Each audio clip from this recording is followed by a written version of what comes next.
Bonjour les amis, aujourd'hui on va faire la suite du cours Ensemble et Nombres. Donc là on va voir les nombres premiers. Quand est-ce qu'on dit qu'un nombre est premier? Donc si c'est un entier naturel d'abord, doit être naturel, donc il ne peut pas être négatif, qui a exactement deux diviseurs distincts, c'est-à-dire différents. Dans n, c'est 1 et lui-même. On peut dire qu'un nombre est premier s'il a que deux diviseurs seulement qui sont 1 et lui-même, donc le nombre lui-même.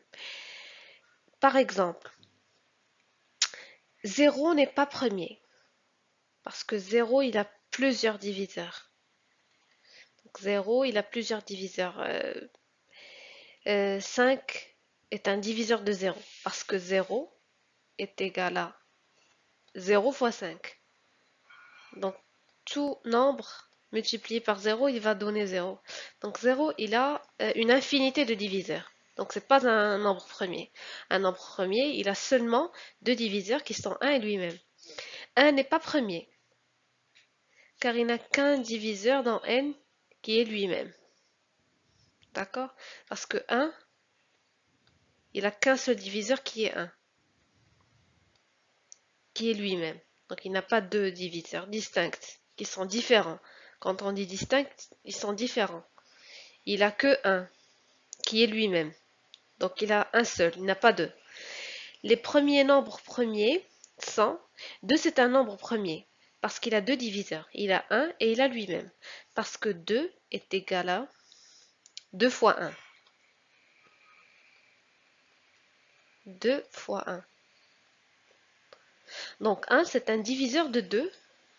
Et 2, c'est un diviseur de 2. Donc il a deux diviseurs distincts, différents, différents de 1, qui sont 1 et 2 lui-même. D'accord? Donc 2, c'est un nombre premier. 3, même chose. 3, il a que 1 et lui-même. 3. 5, 7, 11, 13, ça sont tous des nombres premiers. Je vous donne un exemple d'un nombre qui n'est pas premier. 4 n'est pas un nombre premier. Pourquoi? Il a 1 comme diviseur. 4 fois 1. Donc 1 est un diviseur de 4. 4 est un diviseur de 4. Donc 1 est lui-même. Et on a aussi 4 est égal à 2 fois 2. Donc 2, c'est un diviseur de 4. Donc 4, il a 3 diviseurs. Ce n'est pas un nombre premier. On a dit selon la définition, on peut dire qu'un nombre premier, il a seulement deux diviseurs distincts, différents, qui sont 1 et le chiffre lui-même.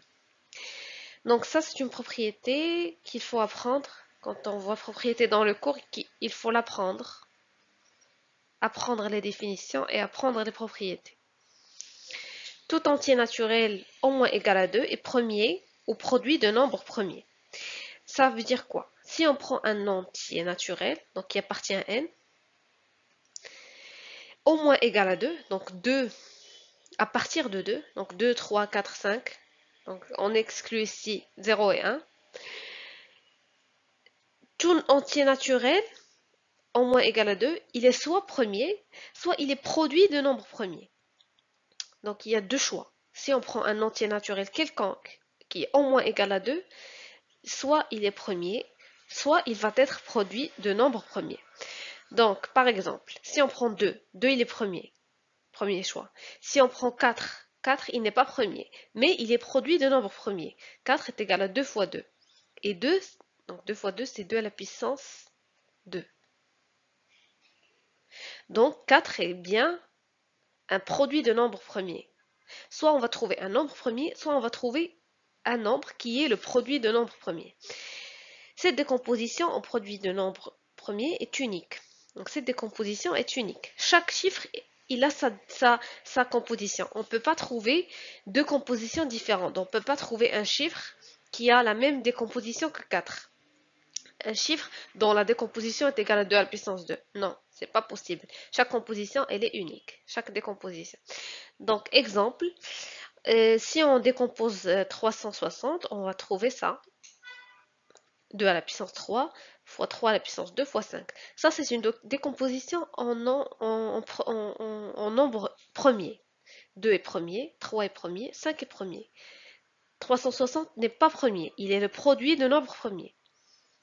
Voilà.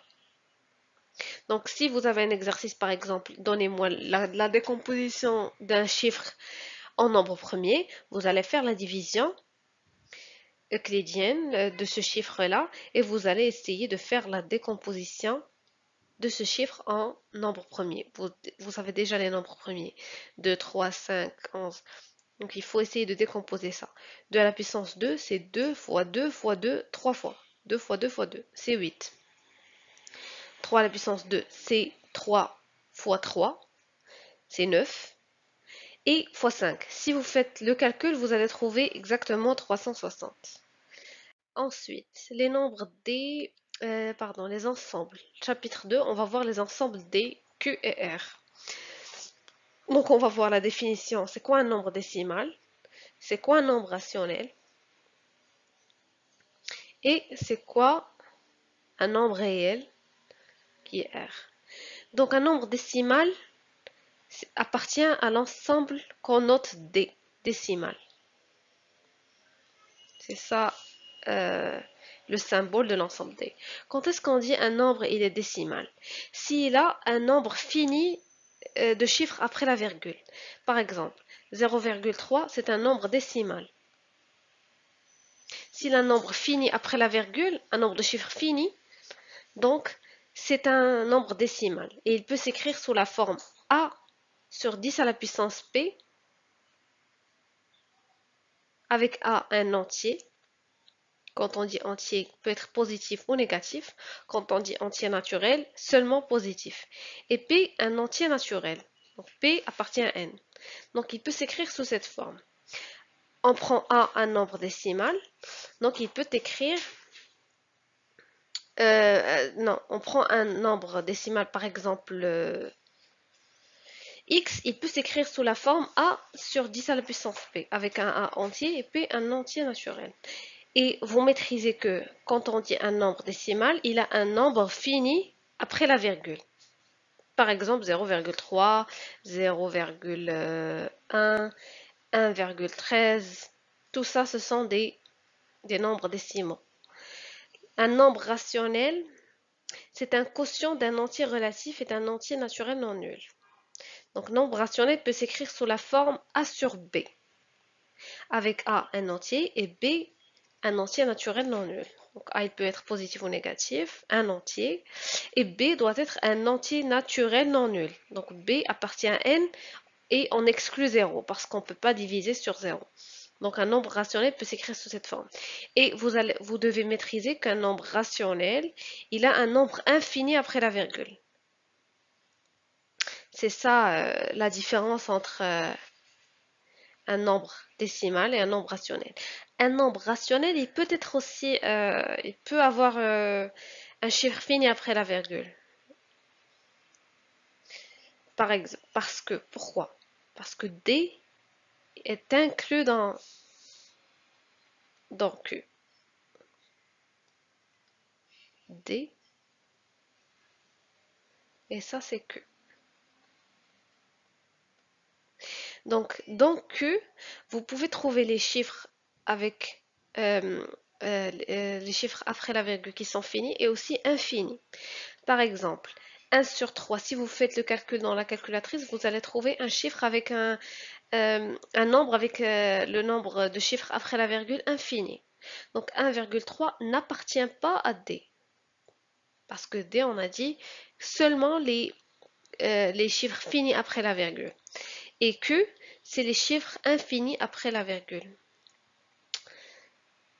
Donc 1 sur 3 appartient à Q et n'appartient pas à D. D'accord? Voilà, 0,3 est un nombre décimal. 0,3, on a un nombre fini après la virgule. 0,3 peut s'écrire sous la façon A sur 10 à la puissance P. Parce que si vous faites le calcul, 3 sur 10, c'est 0,3. 0,3 appartient à D. Ce symbole, c'est appartient. 2,5 est décimal, car 2,5 est égal à 215 sur 100. Et 100, c'est 10 à la puissance 2. Donc, ça peut s'écrire sous la façon A sur 10 à la puissance P. Mais quand vous pouvez répondre seulement en regardant le chiffre après la virgule.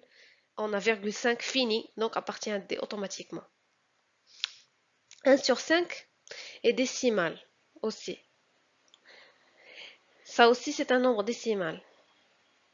Parce qu'il a un chiffre fini après la virgule. Mais par exemple, 3 sur 7, si vous faites le calcul dans la calculatrice, vous allez trouver un nombre infini.